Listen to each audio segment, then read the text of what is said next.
कुत्ते घुमाते हैं उनको उससे ज़्यादा वेतन मिलता है, तो ये बात सही है।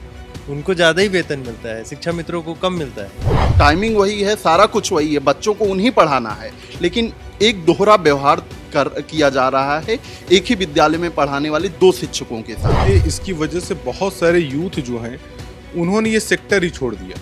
उन्होंने लाखों रुपए खर्च करके प्राइवेट में बीटीसी बीएड किया, उसके बाद वो चाहते थे कि एजुकेशन की लाइन में आए, वो टीचर बने, और इसके बाद कई सालों तक वैकेंसियां जब नहीं आती हैं तो यूथ फिर उस सेक्टर को छोड़ देता है। और कुछ ऐसी नीति बनानी चाहिए कि मिनिमम वेज वाली, अगर कोई व्यक्ति है कार्य करता है किसी भी जॉब में है तो एक मिनिमम वेज हो कि उससे नीचे तो कोई भी सैलरी पर कोई रख ही नहीं सकता, ना ही प्राइवेट संस्थान ना ही गवर्नमेंट संस्थान। तो शिक्षक वर्ग को ऐसा क्यों आंका जाता है कि नहीं इनकी कोई आवश्यकता नहीं है, जबकि देखा जाए तो जो प्राइमरी स्तर है जहाँ से बच्चे पढ़ करके आते हैं और कहीं ना कहीं उनका आधार बनता है, जो आगे पूरा नींव रखते हैं, तो उन पर अगर ध्यान नहीं जाएगा सरकार का तो फिर ये चीज़ें बहुत लंबे समय तक नहीं चल पाएंगी। उत्तर प्रदेश बजट 2025-26 के दौरान समाजवादी पार्टी के विधायक राकेश वर्मा ने एक बार फिर सरकार पर हमला बोला है। उन्होंने कहा है कि जिस तरीके से मंत्री, विधायक और आईएएस, आईपीएस के जो घरों में कुत्ते टहलाने का काम करते हैं उनका भी वेतन 30,000 होता है,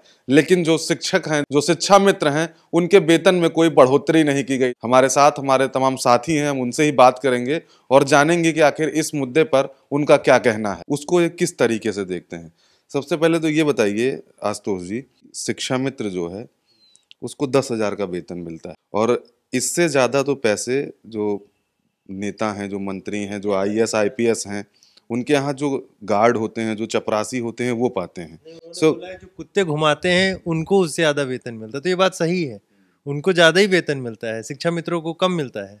और भी हमारे साथी हैं, अमन हैं, उनसे जानेंगे। सत्र के दौरान बोला और कटाक्ष किया सरकार पे कि सरकार जो काम कर रहे हैं, जो लोग पिछले 10 साल से 20 साल से काम कर रहे हैं, उनके वेतन में बढ़ोतरी नहीं हो रही है, चाहे वो आउटसोर्सिंग से हों, चाहे वो संविदा पे रखे गए हों, चाहे वो शिक्षा मित्र हों।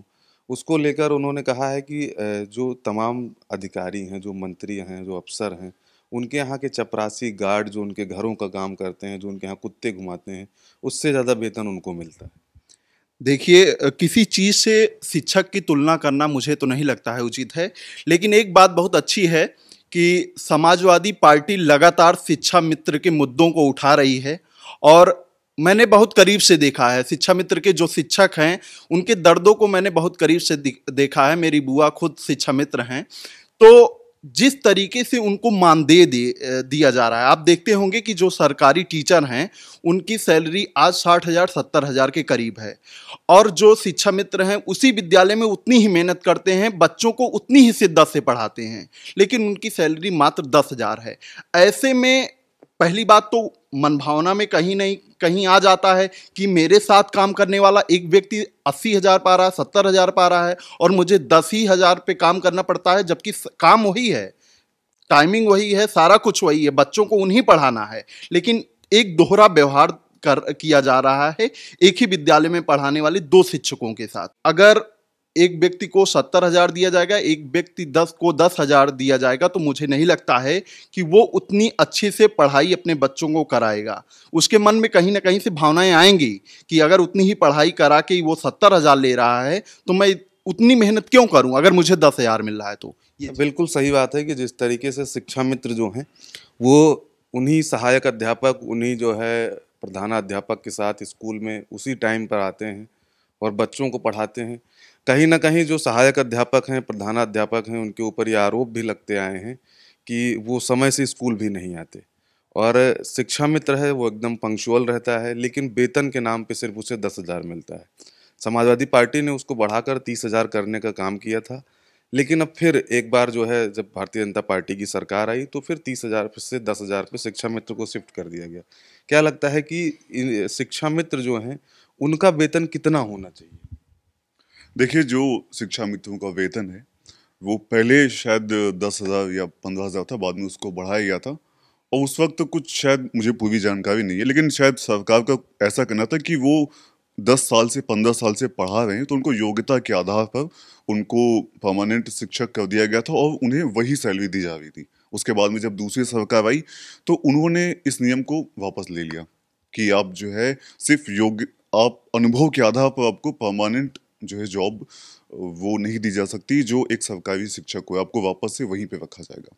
ये तो एक मुद्दा है, लेकिन ये जो मुद्दा है ये एक दूसरे हमारे गंभीर मुद्दे को उजागर करता है। वो ये है कि इकोनॉमिकल डिस्पैरिटी, कि जो हमारे देश में जो भी लोग रोजगार कर रहे हैं, अलग अलग रोजगार करते हैं, कोई अपना प्राइवेट जॉब करता है, कोई सरकारी जॉब करता है, तो हम ये देखते हैं कि एक ही लेवल वाली जॉब अगर लोग कर रहे हैं तो उनका जो वेतन है उसमें बाहरी अंतर है। तो ये चीज़ नहीं होनी चाहिए कि अगर एक कोई एम्प्लॉय है जो प्राइवेट ऑफिस में एक क्लर्क का काम करता है तो उसे हो सकता है कि अब मुश्किल 18,000 20,000 मिलते हो, लेकिन अगर वही गवर्नमेंट जॉब में है, क्लर्क है, तो उसे 40-50 इस तरह से सैलरी मिलेगी। अगर हम आज देखें, जो कोई एक फ्रेशर है, कोई प्राइवेट जॉब करता है, तो उसकी सैलरी 18-20 के आसपास ही होगी। लेकिन अब 10 साल पीछे चले जाइए, 2011-12 में, उस वक्त भी ये सैलरी उतनी ही थी। लेकिन उस वक्त से लेकर के आज तक अगर हम देखें, जो इन्फ्लेशन रेट है बहुत ज़्यादा बढ़ चुका है, महंगाई बहुत ज़्यादा बढ़ चुकी है, तो जो सैलरी थी उसमें कोई भी इजाफा नहीं हुआ है। तो ये एक गंभीर मुद्दा है, इस पर सरकार को काम करना चाहिए और कुछ ऐसी नीति बनानी चाहिए कि मिनिमम वेज वाली, कि अगर कोई व्यक्ति है, कार्य करता है, किसी भी जॉब में है, तो एक मिनिमम वेज हो कि उससे नीचे तो कोई भी सैलरी पर कोई रख ही नहीं सकता, ना ही प्राइवेट संस्थान, ना ही गवर्नमेंट संस्थान। जब तक ऐसा नहीं होगा तो ये कहीं ना कहीं जो एक नौजवान है, जो एक शिक्षित व्यक्ति है, उसका शोषण भी है, उसकी योग्यताओं का भी शोषण है। तो इस पर सरकार को काम करना चाहिए कि एक मिनिमम वेज वाली पॉलिसी होनी चाहिए कि उससे कम वेतन में आप काम नहीं करा सकते, चाहे कोई भी काम हो। मतलब जो वेतन है वो उस वेतन को गवर्नमेंट को ध्यान में रखना चाहिए, और साथ ही साथ जिस तरीके से जो गाइडलाइन है कि अगर आप ऑन रोल एम्प्लॉय हैं तो सरकार की गाइडलाइन है शायद गवर्नमेंट 7 को हाँ।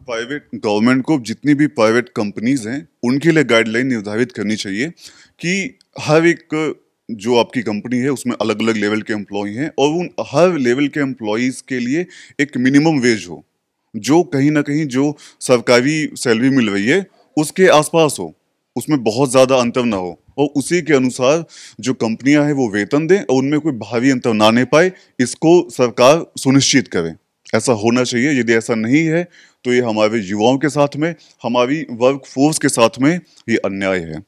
अब जो महंगाई है वो दिन ब दिन बढ़ती जा रही है, लेकिन जो वेतन है, वेतन वहीं पर रुका हुआ है। जो शिक्षा मित्र हैं, शिक्षा मित्र को लेकर जो पिछली सरकारें रही हैं उन्होंने कुछ काम भी किया, लेकिन अब जो शिक्षा मित्र के अगर वेतन की बात करें तो उनका वेतन वहीं पे रुका हुआ है। तमाम ऐसी प्राइवेट सेक्टर में भी लोग काम कर रहे हैं जो 15,000, 10,000, 8,000, 10,000 के जो है वेतन पे लोग लगातार काम कर रहे हैं, 8-10 घंटे की ड्यूटी देते हैं और उसके नाम पे उनको मिलता है 15,000 रुपये।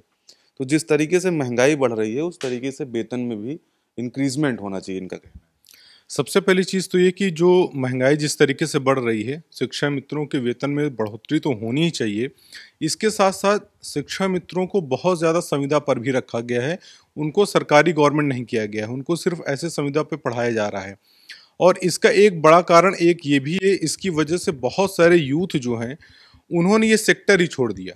उन्होंने लाखों रुपए खर्च करके प्राइवेट में बीटीसी बीएड किया, उसके बाद वो चाहते थे कि एजुकेशन की लाइन में आए, वो टीचर बने, और इसके बाद कई सालों तक वैकेंसियां जब नहीं आती हैं तो यूथ फिर उस सेक्टर को छोड़ देता है।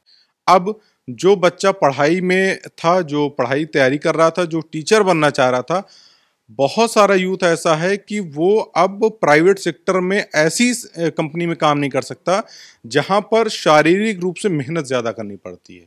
और इस तरीके के यूथ जो हैं वो फिर उनको मजबूरी में कोई ऐसी प्राइवेट 8-10 हज़ार की नौकरी करनी पड़ती है और इस तरीके से उनका भविष्य चौपट हो रहा है।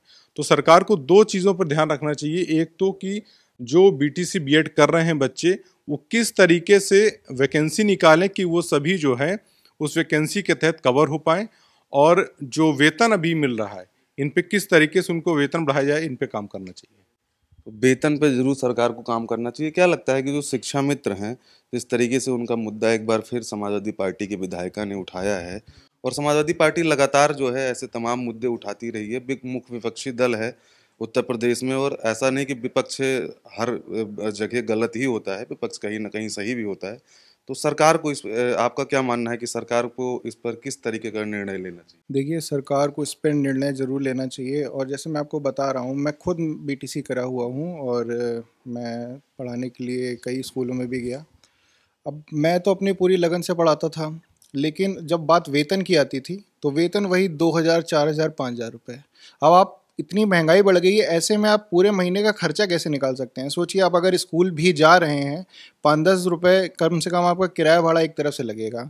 तो महंगाई को देखते हुए जो वेतन है वो बहुत कम है। और ये सिर्फ शिक्षा मित्र के लिए ही नहीं है, ये सभी प्राइवेट स्कूलों में भी है। और इसके अलावा जो टीचर हैं, तो सरकारी में जैसे आप अगर किसी टीचर से अगर किसी शिक्षा मित्र को नापते हैं, तो ऐसा नहीं है कि शिक्षा मित्र बिल्कुल पढ़े लिखे नहीं हैं। कुछ 2, 4, 5 जैसे हैं, अगर उनको चक्कर में, उन्हीं के चक्कर में ये सारी चीज़ें इस तरह से निकल के आई थी सामने। पहले आपने भी देखा होगा, बहुत चला है कि शिक्षा मित्र तो कुछ जानते ही नहीं है। बाद में बाकायदा उनकी ट्रेनिंग कराई गई, उनको रखा गया, तब उनकी सैलरी जो थी बढ़ाई गई थी। लेकिन उसके बाद भी जब ये सरकार आई तो सरकार ने फिर ये सारी चीज़ें बदल दी। तो शिक्षक वर्ग को ऐसा क्यों आंका जाता है कि नहीं, इनकी कोई आवश्यकता नहीं है? जबकि देखा जाए तो जो प्राइमरी स्तर है, जहाँ से बच्चे पढ़ करके आते हैं और कहीं ना कहीं उनका आधार बनता है, जो आगे पूरा नींव रखते हैं, तो उन पर अगर ध्यान नहीं जाएगा सरकार का, तो फिर ये चीज़ें बहुत लंबे समय तक नहीं चल पाएंगी और कहीं ना कहीं ये गड़बड़ हो जाएगी सारी चीज़ें। नहीं, अब जैसे प्राइमरी स्कूल और प्राइवेट स्कूल की अगर बात करी जाए, तो प्राइमरी स्कूलों में तो अब लड़के भी नहीं हैं। कई बार जो है कई स्कूल ऐसे भी हैं जो बंद किए जा चुके हैं, जिनमें जो है 5 लड़के, 10 लड़के, 15 लड़के ऐसे थे। उनको बंद करके दूसरे जगह उसको शिफ्ट कर दिया गया। उस टीचर जो इस स्कूल का अध्यापक था, उसको दूसरे स्कूल में मर्ज कर दिया गया। तो अब जब जो लोग हैं, जब वहाँ पे अपने बच्चे भेजेंगे ही नहीं, तो सरकार वैकेंसी निकाल के क्या करेगी? ठीक है, तो वो देखिए क्यों नहीं भेज रहे हैं, ये दिक्कत आपकी है ना। आप उनको वो सुविधाएं नहीं प्रोवाइड करवा पा रहे हैं। बेसिक आप टीचर को जिसको रख रहे हैं, पढ़वा रहे हैं, वहाँ पर बच्चे आसपास आपको इसलिए नहीं मिल पा रहे हैं क्योंकि आपने वहाँ की जो स्थिति होनी चाहिए थी वैसी स्थिति नहीं रखी। आपने कभी ये सर्वे करके नहीं खोला कि नहीं, किसी एक गांव में अगर हम स्कूल खोल रहे हैं तो उसके आसपास के कितने गांव के बच्चे हमारे पास आ जाएंगे। आपने जहाँ पर खोले भी हैं, वहाँ के बच्चे अगर छोड़ रहे हैं तो उसके पीछे का कारण सिर्फ एक है, क्योंकि आप वहाँ पर उनको वो शिक्षा तो मुहैया करवा पा रहे हैं, लेकिन वो पढ़ना इसलिए नहीं चाह रहे क्योंकि आप वो सुविधाएं नहीं दे पा रहे हैं जिससे वो आ सकें और पढ़ सकें आकर के। यहीं प्राइवेट स्कूल वाले आजकल सिर्फ प्रचार में इतना ही पैसा खर्च कर देते हैं, इतना झोंक देते हैं, जितना सरकारी स्कूल के किसी मास्टर को पूरे 1 साल भर में वेतन नहीं मिलता होगा, उतना प्राइवेट स्कूल वाले सिर्फ और सिर्फ प्रचार करने में लगा देते हैं। उसके बाद महीने की 3,000, 5,000, 10,000 रुपये, जितना वो मुंह खोल सकते हैं उस हिसाब से क्या नाम है फीस लेते हैं। फीस लेने के बाद लेकिन जो उनके टीचर हैं उनको कितना देते हैं? महीने का 10,000, महीने का 6,000, महीने का 7,000। और काम वो कितना लेते हैं? काम पूरा टीचर का लेते हैं, लेकिन जो मान दे देते हैं, जो पैसा देते हैं, वो बहुत कम देते हैं। तो आपने सुना इन हमारे तमाम साथियों की राय। और समाजवादी पार्टी है, भारतीय उत्तर प्रदेश में मुख्य विपक्षी दल है। ऐसा नहीं कि हर जगह जो है विपक्ष गलत ही होता है। विपक्ष के तमाम ऐसे बयान हैं जिससे सरकार को सबक लेके और उस पर काम करना चाहिए, ताकि सरकार जो है उत्तर प्रदेश के हित में कुछ जो तमाम ऐसी योजनाएं हैं, जो तमाम ऐसी जन कल्याणकारी योजनाएं हैं, जिसको लेकर समाजवादी पार्टी जो लगातार सवाल उठाती आ रही है, तो उसमें कहीं ना कहीं जो कमियां हैं, उस कमियों को दूर करने का प्रयास किया जाए। कैमरा पर्सन हरीश के साथ कृष्णा मिश्रा, खबर चौक,